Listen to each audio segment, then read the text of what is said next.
In an earlier Tuesday Minute, we discussed that thiamine deficiency is a rate-limiting nutrient that creates a pseudo-hypoxic chemistry. Part of the reason is that thiamine phosphate, or co-carboxylase, is needed to make precursors and cofactors for the citric acid cycle, as well as other important energy enzymes to make ATP. Please take the time to review part 1 of this discussion to get the context before we discuss dosing.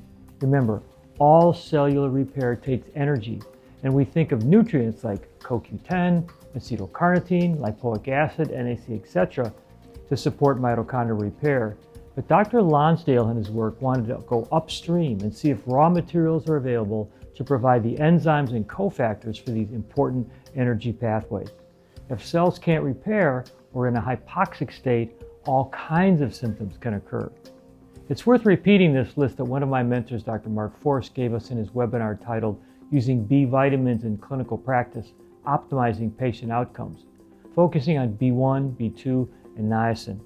He shared that thiamine deficiency can result in the following: an enlarged heart or heart failure, pulse below 65 or an irregular pulse, low blood pressure, varicose veins, spider veins and or hemorrhoids, slow reflexes, regular heartbeat, someone who experiences worry, anxiety, insecurity, or highly emotional state, sensitivity to noises or smells, trouble with concentration or foggy thinking, patients with gas, bloating, indigestion, aware of muscle twitching, feel drowsy after eating, sore achy muscles after little exercise, constantly fatigued, wake up at night to urinate, wake up at night and can't get back to sleep, patients who experience back pain when in one position, especially in bed at night, headband-like headache like a tight band around the head, itchy skin, sensitive to insect bites, shortness of breath, no stamina,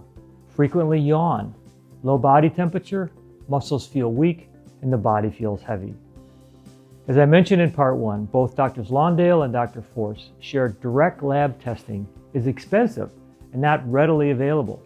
Dr. Forst suggested serum CO2 is a good indicator because it reflects mitochondrial function. Combining CO2 below 26 and the symptoms we discussed will give you a good idea if a clinical trial is warranted. Some doctors may use muscle testing. Another way to test for functional deficiency is to use an in-office test called the Romberg test. Thiamine deficiency has major effects on the autonomic nervous system, which is why one's balance will be affected. You can see a link to the right that discusses it in more detail. Dr. Lonsdale used extremely high doses of thiamine. He routinely gave children 400 to 500 milligrams. By flooding the system with thiamine, he was using thiamine as a drug to coerce the energy metabolism back to life. Using high doses like this kind of go under the orthomolecular category. He claims there's no toxicity with high doses. He's used up to 7 grams of B1 with one patient. One of Dr. Lonsdale's colleagues cautioned people, don't be alarmed because sometimes using high doses can make someone worse for a week to 10 days. One possibility is that high doses activate so many enzymes that cells have more energy to dump toxins, which can create additional free radicals and stress.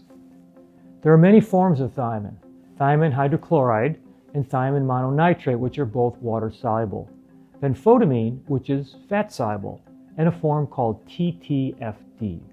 But the body converts all these forms into thiamine pyrophosphate, which is also called co-carboxylase. Why not use co-carboxylase directly in small doses throughout the day?